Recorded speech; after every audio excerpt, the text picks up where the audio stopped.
Anies agenda perubahan dan tembak mati koruptor.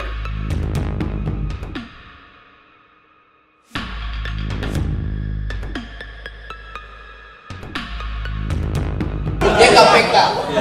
Ya karena saya jengkel idenya itu. Berani jujur hebat. Bangke betul. Karena dia menghina saya. Dari awal saya jujur. Dari awal Ustadz jujur. Dari awal dosen jujur. Kenapa mesti dibilang berani jujur itu hebat? Biasa aja. Biasa aja. Moral kita diasuh oleh kejujuran dari awal. Republik ini didirikan oleh kejujuran. Jadi ngapain mesti diingatkan? Yang saya bayangkan kelak bahwa negara ini hancur, saya bayangkan problem kita yang paling utama, tesis saya itu adalah akar masalah bangsa ini adalah soal mental korup gitu loh. Nah, kalau kita juga bermain-main ini, misalnya katakanlah Idrus Marhan udah divonis 2 tahun, hak politiknya juga dicabut, tapi juga tidak mengembalikan uang kerugian negara gitu loh. Dalam kurun waktu 2 tahun terakhir, kita melihat pemerintah belum ada mengeluarkan kebijakan yang berpihak pada penguatan pemberantasan korupsi. Bahwa indeks persepsi korupsi di Indonesia merosot tajam. Itu menandakan ada strategi yang keliru diusung, dikerjakan oleh pemerintah hari ini. Indonesia sedang menunggu keajaiban, dan keajaiban itu hanya bisa dihasilkan oleh mereka yang punya harapan.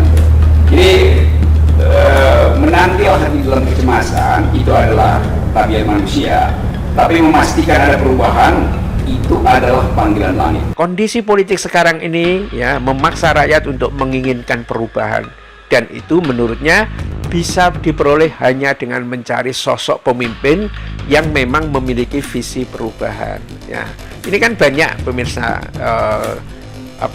calon-calon capres yang sudah muncul di publik ya, walaupun belum didukung secara resmi dan sudah membuat pernyataan ya. Ganjar misalnya akan meneruskan programnya Jokowi ya. Prabowo misalnya akan meneruskan programnya Jokowi. Puan Maharani akan meneruskan Jokowi. Satu-satunya yang melakukan perubahan itu Anies Baswedan ya, dan karena itu sekarang sosoknya dikenal sebagai pembawa perubahan, dan itulah yang sekarang tampaknya diimpikan oleh rakyat Indonesia. Bukan cuma OTT, karena kan banyak yang bilang masa ukurannya OTT doang gitu kan ya.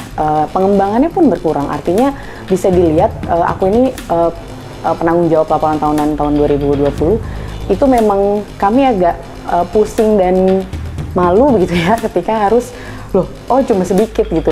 Apakah Anies terpilih karena dia diperlukan? Tidak. Dia terpilih karena yang sekarang tidak diperlukan. Iya.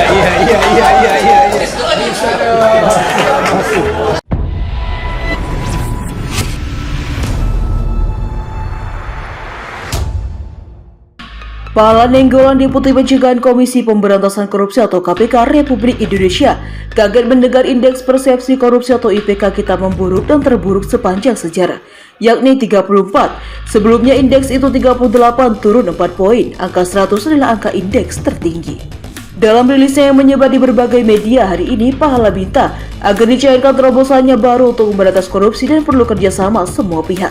Sementara di sisi lain, Novel Baswedan, tokoh legenda anti korupsi, dalam Twitternya menuduh KPK ugal-ugalan dan DPR pendukung revisi Undang-Undang KPK 2019 bertanggung jawab. Transparansi Internasional baru saja kemarin mengeluarkan rilis IPK 2022.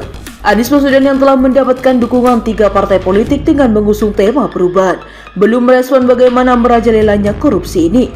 Padahal dengan isu perubahan yang mereka maksud, seharusnya Anies dan 3 parpol pendukung lebih sensitif untuk memberikan respon. Sudah jelas dengan skor 34 ini rezim Jokowi gagal dalam memberantas korupsi.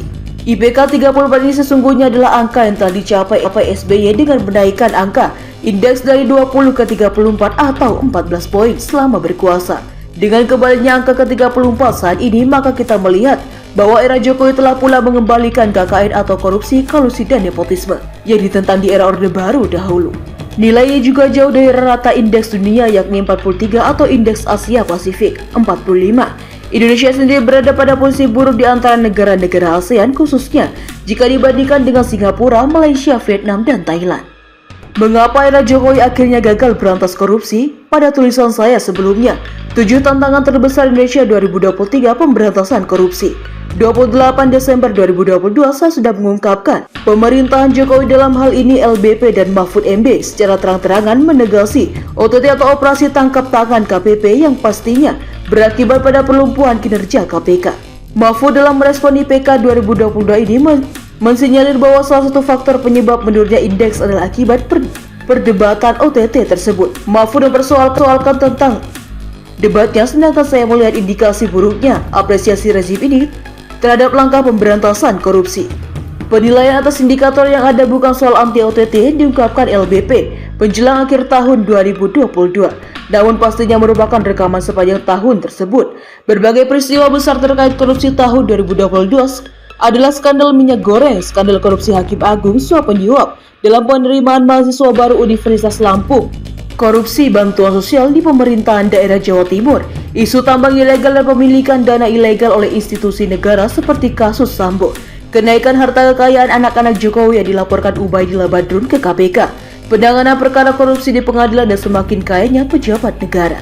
Dalam kasus minyak goreng langka umpamanya, terungkap bahwa negara terlibat dalam memperkaya konglomerat minyak goreng di mana nyata-nyata pejabat negara mendukung kelangsungan ekspor minyak goreng tanpa menghiraukan kebutuhan rakyat di dalam negeri, atau artinya bersenang-senang di atas penderitaan rakyat yang mengantri minyak goreng tersebut.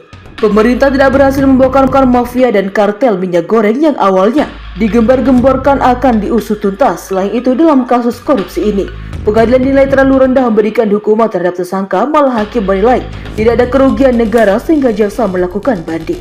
Spektrum korupsi, kolusi dan nepotisme yang kembali meluas dan dalam seperti era Orde Baru mempunyai kaitan erat dengan hancurnya demokrasi, merosotnya moral pejabat negara, lemahnya moral penegak hukum, dan merajalelanya pengusaha dalam perpolitikan kita.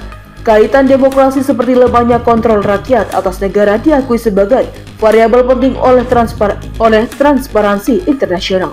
Negara-negara demokrasi rata mencapai angka 70. Ketika rakyat tidak lagi bisa bersuara karena dibungkam, maka pejabat negara dapat sesuka hatinya menjadikan aset dan akses negara untuk kepentingan kekayaan pribadinya.